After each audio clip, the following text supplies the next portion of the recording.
So over a period of 6 weeks, when I would go in to see this massage therapist, my body would start to shake. And finally, at the end of a 6-week period, it culminated in an out-of-body experience that I later found out was called a spontaneous awakening. But inside, in here, I was watching a movie, and the movie was of this incredible light, and it was so brilliant that I couldn't look at it, but I could feel it all around me. What did it feel like? It felt like bliss. It felt like perfect peace. When was that aha moment? Aha, that's what happened. Yeah, it was kind of funny. I was upstairs in my bedroom. I turned on my television, and I never watched television, and so it was kind of like a cosmic joke. I turned on the television. There was a 1946 Tyrone Power movie on, and in the movie, Tyrone Power was, I just caught a clip of the movie, and this is the clip that I saw when I turned it on. So Tyrone Power was going to the top of a mountain, and he was being led by a spiritual master. And he goes up to the top of the mountain, and he's left there for a certain period of time.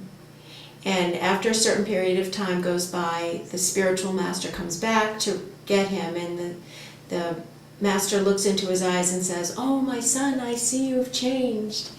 And Tyrone Power goes into this monologue of how he left his body, he went to this place of complete perfection, he wanted to stay there forever, and yet he knew that there was something that was calling him back to earth, and it was almost as though he was being drawn back to earth.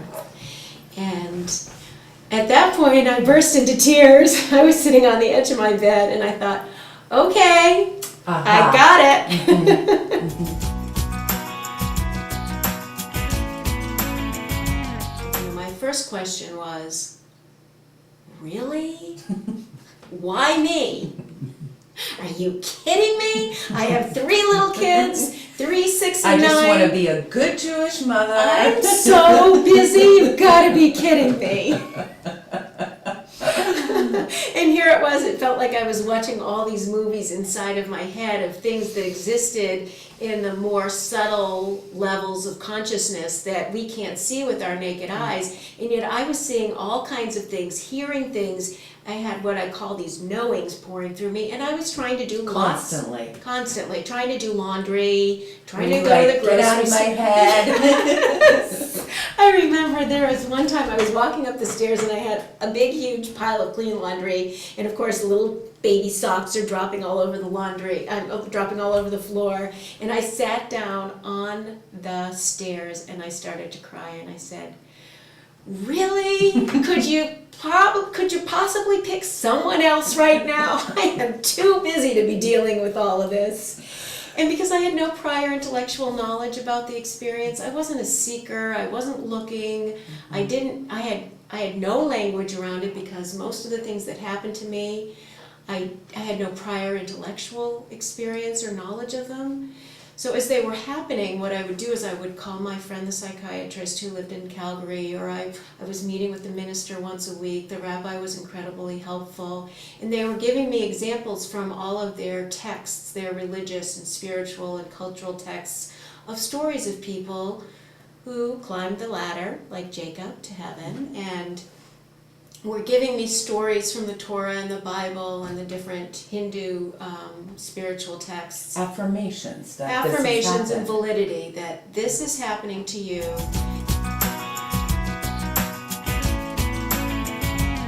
Tell me when you first realized that you had healing powers. Well, the minister that I was seeing every week invited me to come with her to a healing circle that she was doing at her church. So I went to that, and that was the first time I realized it, because I placed my hands on a woman who came in for the healing circle, and much to my surprise, I could see inside her body with my hands, and I could see her bones. She was dying, and I could see that. When she walked into the room, One of the things that came along with the experience was the ability to see energy fields around people. So I could see her energy field, and it was very dark and very constricted.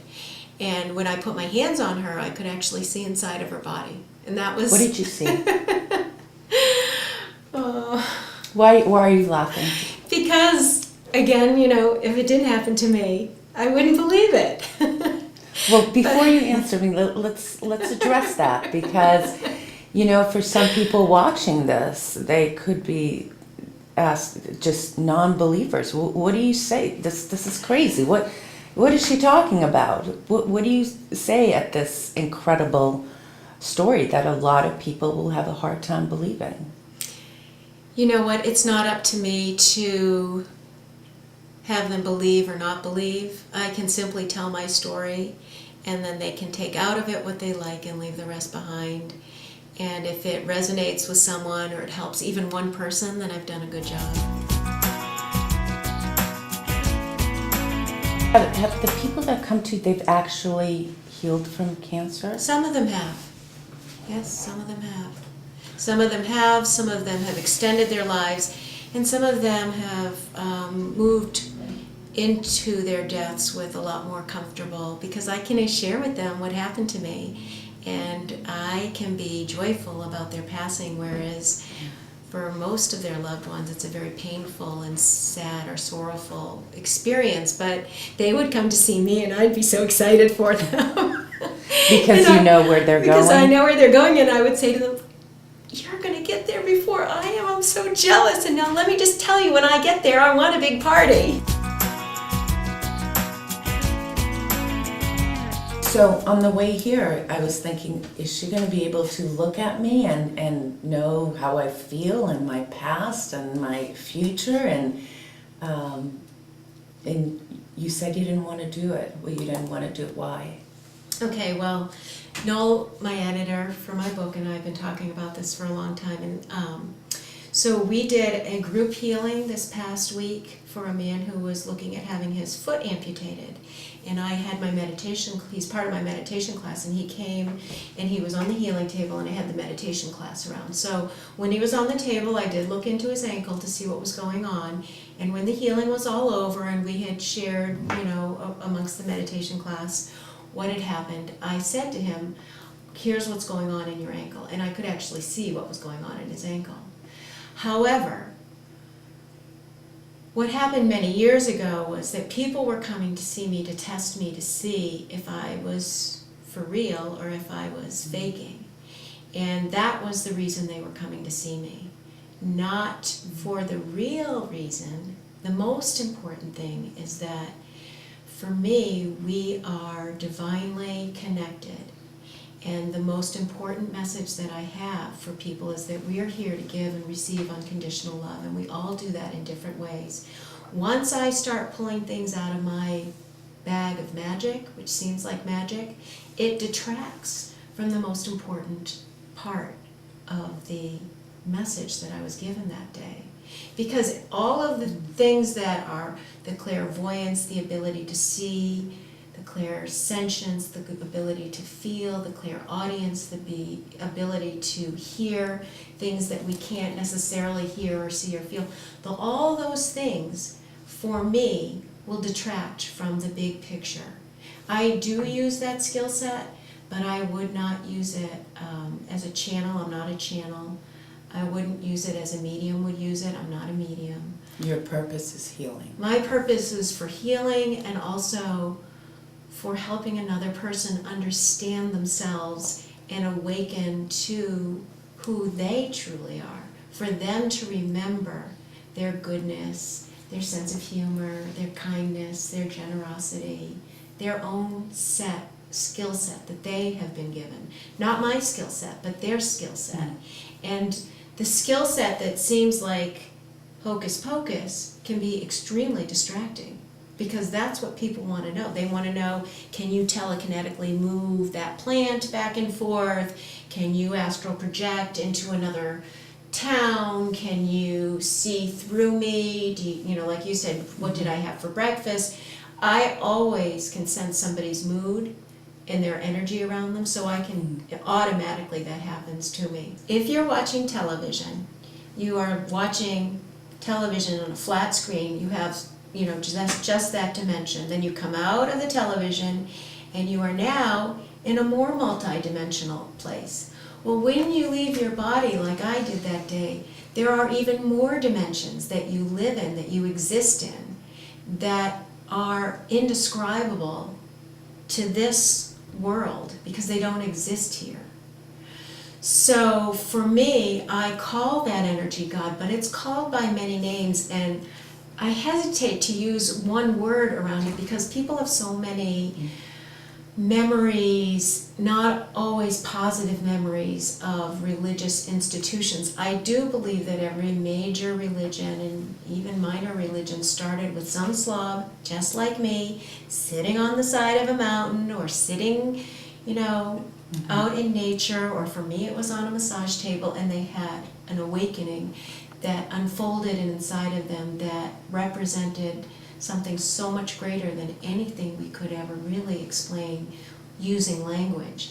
So the language falls short, and I do call that energy God.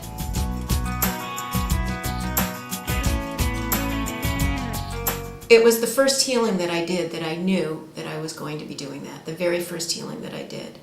I said, this is right for me, and this is what I'm going to, this is what I will do with the gift that was given to me. Up until that point, I was questioning, okay, what am I supposed to do with this? I was given this big gift. I know I wasn't supposed to hold on to it. How can I express it in the world? And this is the way I've been able to express it, and it is a tremendous gift for me to be able to give to other people in a way that is helpful. And when I worked on my first client, I thought to myself, okay, God, you can take me now. I've done a good job. And the same goes with the book. When I started working on the book, I was telling my editor, Noel, I said, even if we help one person, then we've done a great job. You met Nancy at a Halloween party, and as a journalist, you must have had a lot of questions. Were you skeptical at first? I was cynical as usual, but I was told by the hostess there's someone who you ought to talk to, and it's Nancy, and she's sitting in the corner there, and I didn't even notice she was wearing angel's wings. That was coincidental. We sat down, we did talk for 2 hours. And I was still a typical cynical journalist, but I was very intrigued with what she was telling me, and I really wanted to know more about it. And it's gone on since then. I told her from the start that I was an agnostic, and all these sort of things, all these negative words. But I still listened to everything she had to say, and every story she had to tell. And as we went along, I got more and more convinced that this was the real McCoy. This is a really solid, good, 100% fact-based story. What convinced you? Her personality. I mean, she has not told me anything which is even manifestly untrue, or even slightly untrue. It's just straight, and it's a good story, and it's well worth telling. You've talked to some of the people that Nancy has healed. Dozens of them. What have they said? They've said the same thing. I had a guy sitting here another week, with Nancy of course, a vet of many years' experience, who had a very bad cancer. And he talked about how she helped him get through this. Now there was surgery as well, but he came back here and still comes back here, and he says 7 years and he's still well. There's no doubt that he believes that Nancy was a major part of his recovery, and other people have done the same thing. So I'm quite impressed with the people who have come forward. Many books like this, you'll have people telling their stories anonymously. These people sitting down face to face for quotation, telling their stories. Psychotherapists, mothers, one woman who's had 3 breast cancers and who never spoke to anybody about it. And she was brilliant. Journalist phrase, I don't mean she was very, very good in how she put it, And it was so, overall, the whole impression is of strength and credibility. And that's why I wanted the people in there. I wanted the credibility. In fact, we even be photographed in many cases as well. So it's not just a making up story.